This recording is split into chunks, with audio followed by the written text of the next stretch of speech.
Hello दोस्तों, स्वागत है आप सभी का आपके अपने एजुकेशनल चैनल एसएन गुरुकुल पर।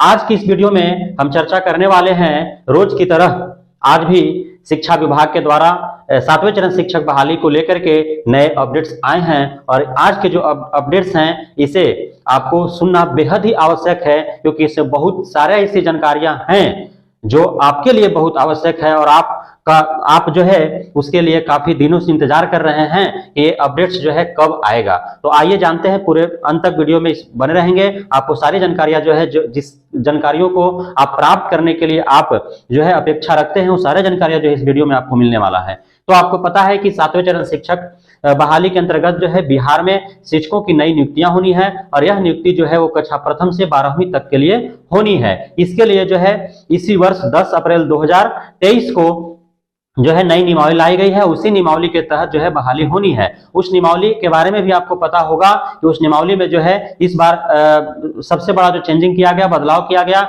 वह यह है कि अब एक और परीक्षा से होकर के गुजरना होगा।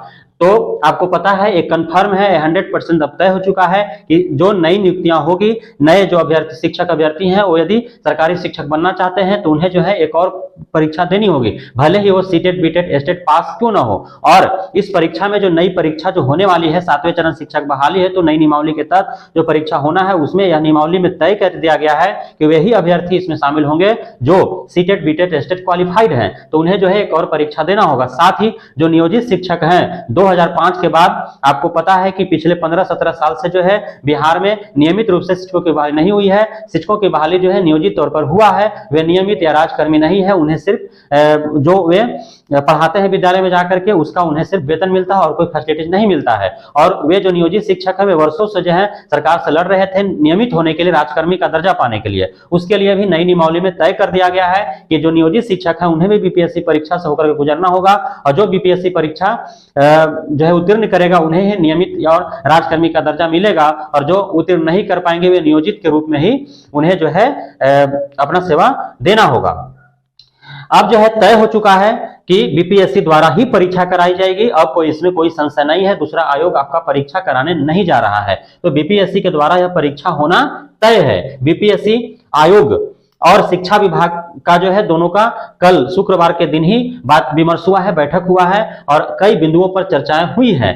जो है उसमें बाहर जो निकल करके आया है कि जो एग्जाम का पैटर्न क्या होगा, कितने अंक के प्रश्न पूछे जाएंगे, प्रश्न का सिलेबस क्या होगा, कहां कहां से प्रश्न पूछे जाएंगे, है ना। अब उसमें जो है अलग अलग कोटि के शिक्षकों की बहाली होनी है, जैसे कक्षा प्रथम से 5वीं तक पीआरटी लेवल का शिक्षक की बहाली होनी है, फिर कक्षा 6 to 8 के लिए बहाली होनी है, फिर 9th 10th के लिए होनी है, फिर जो है उच्च माध्यमिक यानी 11 12 के लिए होनी है।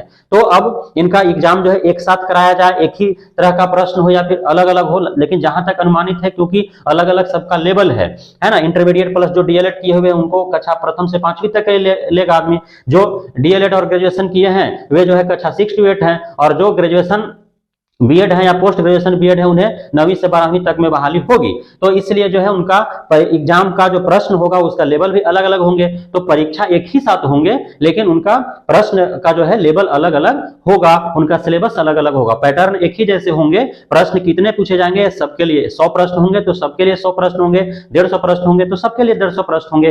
कटअप सबका अलग अलग जाएगा। कटअप अभी बताया जा रहा है कि जो है कटअप जो आरक्षित कोटि के होंगे ओबीसी एससी एसटी तो उनके लिए 45% और जो सामान्य है युवा है अनारक्षित है उनके लिए जो है 50% हो सकती है। लेकिन यह जो कट ऑफ है वह नियोजित शिक्षकों के लिए ही तय किया जा सकता है, इसलिए कि जब हमें 2.5 लाख की बात किया जा रहा है सरकार के द्वारा, विभाग के द्वारा कि 2.5 से 3 लाख रिक्तियों पर बहाली होनी है, तो यदि आप पहले से कट ऑफ तय कर देंगे तो फिर मुश्किल होगा आपको जो है उन रिक्तियों को भर पाना। आप एग्जाम के बाद ही कट ऑफ तय हो सकते हैं, क्योंकि जो कट ऑफ है वह प्रश्न के लेवल के हिसाब से होता है। यदि प्रश्न आसान हो जाते हैं तो कट ऑफ हाई हो जाता है, जो है प्रश्न यदि कठिन होते हैं तो कट ऑफ जो है वो नीचे आ जाता है। इसलिए अभी जो 45% तो 50% बात की जा रही है वह नियोजित शिक्षकों के लिए हो सकती है, ऐसा अनुमान है।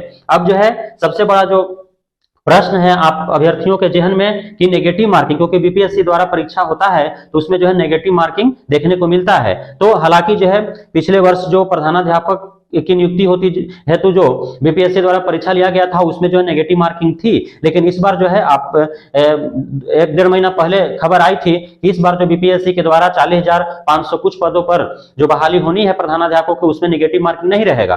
तो यहाँ भी जो है नेगेटिव मार्किंग नहीं रहने का 90% उम्मीद है कि नेगेटिव मार्किंग नहीं ही होगी, है ना।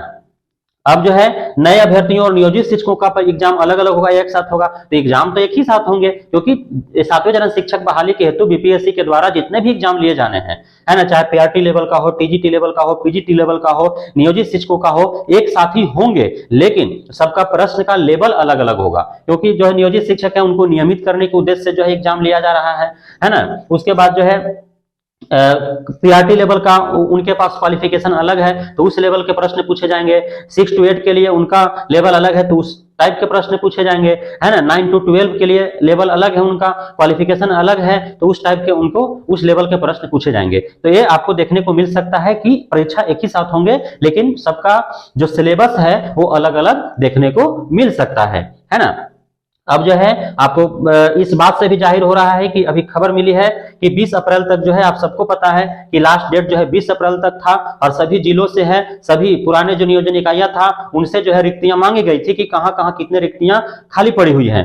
तो 20 अप्रैल तक लास्ट डेट था प्राथमिक से लेकर के उच्च माध्यमिक तक के, और बहुत सारे ऐसे 99% जो है नियोजन इकाइयों से रिक्तियां चली गई हैं शिक्षा विभाग के पास, लेकिन कुछ नियोजन इकाइयों से जो है वह रिक्तियां नहीं पहुंच पाई है। लगभग ऐसे 8 नियोजन इकाइयों से 8 प्रखंड शिक्षा पदाधिकारियों पर जो है कार्रवाई होने का डर खतरा जो है मंडरा रहा है। सरकार और विभाग के द्वारा जो है आदेश दे दिया गया है कि यदि 24 घंटा के अंदर वे रिक्तियां नहीं भेजते हैं तो उन पर कार्रवाई जो है निश्चित तौर पर होंगी। तो ये जो है आज के अपडेट्स थे।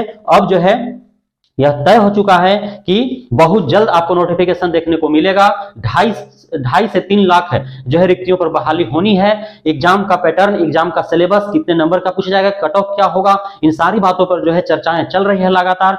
कल भी बैठक हुई थी शिक्षा विभाग और बीपीएससी आयोग के मध्य जो है कल भी बैठक हुई थी और सारी जो है प्रक्रियाओं पर चर्चाएं चल रही है। जितना जल्द से जल्द जो है नोटिफिकेशन लाने की बात कही जा रही है, क्योंकि जब रिक्तियां मांगी गई थी कि 20 अप्रैल को ही रिक्तियां सबको भेज देनी है, बहुत सारे ऐसे जो है नियोजन इकाइयां थे, शिक्षा पदाधिकारी थे जो नहीं भेज पाए, तो उन पर जो है कार्रवाई होने का आदेश जो है सरकार की तरफ से दिया गया है कि यदि 24 घंटे के अंदर वे नहीं भेजते हैं तो उन पर कार्रवाई होगी। तो ये आज के अपडेट्स हैं। हम उम्मीद करते हैं कि आप जो है खुश हुए होंगे। आपको जो अपेक्षा रखे थे इस वीडियो के माध्यम से कि आपको जो है 7वें चरण शिक्षक बहाली बीपीएससी एग्जाम को लेकर के जो है जो ताजे अपडेट्स दिए जाएंगे वो काफी पॉजिटिव होंगे और आपको पॉजिटिव भी जो है आपको जानकारियां मिली, सूचनाएं मिली। तो इसलिए हम उम्मीद करते हैं कि आप जो है इन जो भी हमने जानकारियां दिया, सूचनाएं दिया, वह आपके लिए सही, सटीक और आपके लिए जो है उपयोगी है। आप इससे जो है आपके दिलो दिमाग में अब जो है शिक्षक बहाली को लेकर के, बीपीएससी परीक्षा को लेकर के पॉजिटिविटी बना होगा। तो आप सभी को बहुत बहुत धन्यवाद इस वीडियो को अंत तक देखने के लिए। जिन भाई बंधु बहना ने आज अभी तक जो है इस चैनल को सब्सक्राइब नहीं किए हैं वे सब्सक्राइब कर लें, ताकि इसी प्रकार के ताजे ताजे अपडेट्स और आपके लिए 7वें चरण शिक्षक बहाली बीपीएससी परीक्षा को लेकर के पॉजिटिव न्यूज जो है आप तक पहुंचते रहे। बहुत बहुत धन्यवाद।